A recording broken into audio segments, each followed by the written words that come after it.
শুভেচ্ছা ও অভিনন্দন।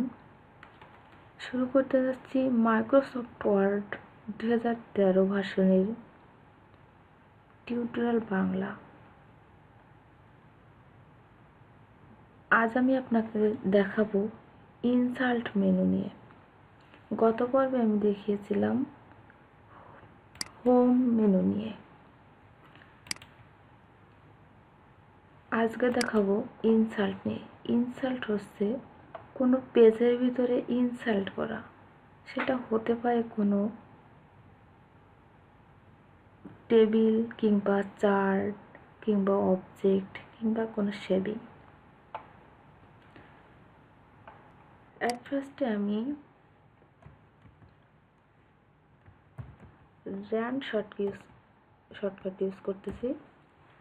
এবার দেখুন এখানে আছে কভার পেজ। কভার পেজ বলতে আমরা সবাই কম বেশি বুঝে থাকি। কভার পেজ বলতে বোঝায় ফার্স্টে কোনো বই বা ডায়েরি খাতা যাই হোক না কেন, এর ফার্স্ট যে পেজটা থাকে সেটা হচ্ছে কভার পেজ। এক কথায় আমরা মলাটো বলে থাকতে পারি। এখানে আপনি কভার পেজে সিলেক্ট করে এখানে কিছু আইটেম দেওয়া আছে, স্টাইল দেওয়া আছে, এখান থেকে আপনি সিলেক্ট করতে পারেন। এইখানে আপনি দেবেন, এটা হচ্ছে subtitle, Microsoft Word tutorial Bangla. এইখানে আপনি ডেট দেবেন, এইখানে আপনি কোম্পানির নাম দেবেন, এইখানে আপনার অ্যাড্রেস দেবেন। ডেটটা হচ্ছে আজকে কত তারিখ, 23/01/2018। ধরুন আজকের ডেট। কোম্পানি হচ্ছে, আমি আমার ওয়েবসাইটের নাম দিই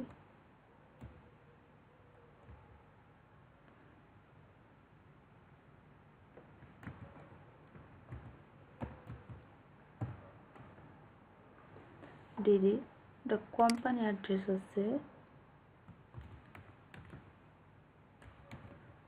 যশোর,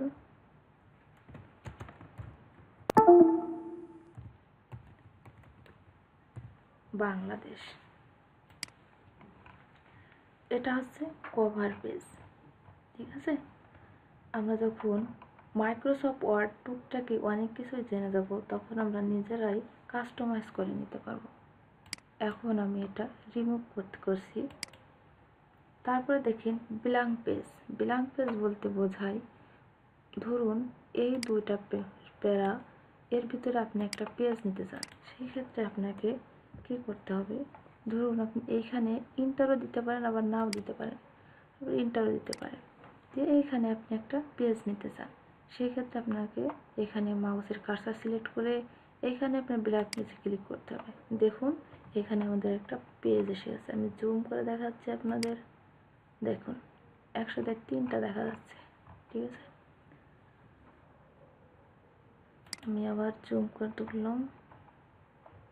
জুম সবসময় 100 করে কাজ করবেন আপনারা, সব থেকে বেটার হবে। পারফেক্ট। এবার এটা যেহেতু আপনি বুঝলেন, এটা ছিল ব্ল্যাঙ্ক পেজ, এটা আমি আনডু করে দিলাম। তারপরে দেখেন এইটা হচ্ছে পেজ ব্রেক। ব্ল্যাঙ্ক পেজ নিলে অন্য একটা পেজ তৈরি হয়, এখানে আছে নতুন কোনো পেজ তৈরি হবে না, পেজের মাঝে একটা দাগ হবে। ঠিক আছে, তাহলে ধরুন আমার এইখানে একটা পেজ ব্রেকের প্রয়োজন, সেক্ষেত্রে আপনি এখানে ক্লিক করবেন। এবার দেখুন আপনার নতুন কোনো পেজ তৈরি হয়নি, আপনার এখানে 2টা পেজ, নতুন কোনো পেজ তৈরি হয়নি, এখানে একটা পেজ ব্রেক হয়েছে। ঠিক আছে, তাহলে আমি এটাও আনডু করে দিলাম। দেওয়ার পরে এবার হচ্ছে টেবিল, একটা টেবিল তৈরি করব। আপনি এইখান থেকে টেবিল তৈরি করার আগে আপনাকে কতটা রো এবং কতটা কলাম তৈরি করতে হবে সেটা আগে বিবেচনা করতে হবে। টেবিলটা সবসময় মনে রাখবেন, টেবিল হচ্ছে রো এবং কলামের সাথে রিলেটেড, জড়িত। আপনি ধরুন 5টা রো নিতে চান এবং 5টা কলাম নিতে চান, 5x5। দেখুন আমার এখানে 5x5 একটা টেবিল তৈরি হয়ে গেছে। এটা রিমুভ করে দিলাম। এখানে আপনার আছে 10টা, এখানে আছে আপনার 8টা রো আছে এবং 10টা আছে, 10টা কলাম আছে। যদি কখনো আপনার মনে করেন বেশি নেওয়ার প্রয়োজন, সেক্ষেত্রে আপনি কিভাবে করবেন? এক্ষেত্রে আপনাকে করতে হবে, এই টেবিলে এসে ইনসার্ট টেবিল, এখানে ধরুন আপনি 15টা নিতে চান, 15টা কলাম নিতে চান এবং 11টা রো নিতে চান, তাহলে এখানে সিলেক্ট করে জাস্ট ওকে করে দেবেন। দেখুন হয়ে গেছে। একটা জিনিস আপনারা হয়তো লক্ষ্য করেছেন কিনা, আমার কার্সারটা যখন নিচের দিকে আছে, দেখুন আমার এখানে মেনু কিন্তু ভিউ পর্যন্ত আছে। যখন আমি যদি কখনো আমি কোনো রোয়ের বা কলামের ভিতরে আমার মাউসটা থাকে, দেখেন 2টা আরও মেনু বেড়ে গেছে। এটা হচ্ছে ডিজাইন, এটা হচ্ছে লেআউট। ডিজাইনটা হচ্ছে টেবিলটা ডিজাইন করা, লেআউটের কাজ হচ্ছে স্ট্রাকচার করা। আমরা যখন টেবিলটা কাস্টমাইজ করা আমি একটু সময় লাগবে, তাই একটু পরে দেখাবো, পরবর্তী টিউটোরিয়ালে দেখাবো। এখন আমি আপনাদের দেখাবো একটা টেবিল, মার্কশিটের একটা টেবিল তৈরি করে দেখাবো। ধরুন আমি একটা মার্কশিট তৈরি করব। মার্কশিট তৈরি করতে টেবিলের প্রয়োজন হয়। এটা একটা মার্কশিট তৈরি করতে কি কি লাগতে পারে? এটা হয়তো আপনার name, roll, subject, total average. সাবজেক্টটা যদি আমি 3টা ধরি, তাহলে হচ্ছে আমার রো আসতেছে 7টা আর 7টা হবে হয়তো। তাহলে আমি এখানে 5টা রো নিই আর 7টা কলাম নিই, ঠিক আছে? এটা আমি একটু বড় করে দেখাই দেখার সুবিধার্থে। এবার এইখানে ধরুন রোল আছে, তারপরটা আছে নেম, তারপরে ধরুন সাবজেক্ট ইংলিশ আছে, তারপরে হচ্ছে বাংলা, তারপর হচ্ছে ম্যাথ, তারপর হচ্ছে টোটাল, তারপরে দিব এভারেজ। এবার এইখানে আমি 1 লিখি। যখন এইখানে সিরিয়ালে 1 লিখতেছেন, আপনি এই টেবিলের পুরো কলামটা কমপ্লিট করবেন, দ্বিতীয় কলামে যাবেন, দ্বিতীয় রোতে কলামে যাবেন না। এতে আপনার গোলমাল হয়ে যেতে পারে, আপনার বুঝতে প্রবলেম হতে যেতে পারে। এখানে দেখুন নাম লিখি রহিম, এখানে ইচ্ছা মতো মার্ক দিয়ে দেবেন। লিখলাম 78, এখানে লিখি 80, ম্যাথে লিখি 90। এবার আপনি টোটাল কীভাবে বের করবেন, এটা মোস্ট ইম্পর্টেন্ট, একটু মনে রাখবেন।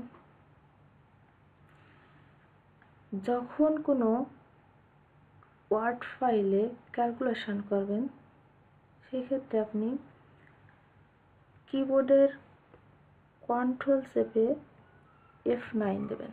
এবার দেখেন 2টা সেকেন্ড ব্র্যাকেট আসছে। এইখানে দেখেন আপনাকে ক্যালকুলেশন করার আগে, যে কোনো ক্যালকুলেশন করার আগে ইকুয়াল টু দিতে হবে, ইকুয়াল দিতে হবে। তাহলে আমি এখানে লিখতে পারি 78 যোগ 80 যোগ 90 আবার ইকুয়াল F9। এবার দেখেন আমার রেজাল্ট চলে আসছে। এবার আমি এভারেজ তৈরি করব। আবার কন্ট্রোল চেপে F9-এ ক্লিক করব। এখানে ইকুয়াল 248 ভাগ, এখানে 3টা সাবজেক্ট আছে, তাহলে এখানে 3, তাহলে সরি এটা বলছিল আমার। তাহলে আবার F9-এ ক্লিক করবেন। এবার দেখেন এভারেজ চলে আসছে। আমি দ্বিতীয় নম্বরটা দেখাই। এখানে 2, এখানে লেখেন কারিম আছে, ও পেয়েছে 80, 75, এখানে 45। এটা আমি একটু অন্যভাবে করব। এখানে দেখুন, আবার দেখুন কন্ট্রোল চেপে F9, 2টা 7 ব্র্যাকেট চলে আসছে, ইজগাল টু। এখানে যদি নাম দিয়ে আমরা কি করতে চাই, আমরা সবাই জানি সাম মানে যোগ টু, তাহলে এটা ABC3, ঠিক আছে, C3 is to E3, এটা হচ্ছে E, ABCDE, আর এটা হচ্ছে 1 2 3, তাহলে E3, ঠিক আছে। এখানে সেকেন্ড ব্র্যাকেট ক্লোজ। দেখেন আমার রেজাল্ট চলে আসছে। এটা আমি অন্যভাবে করতে পারি, সেটা হচ্ছে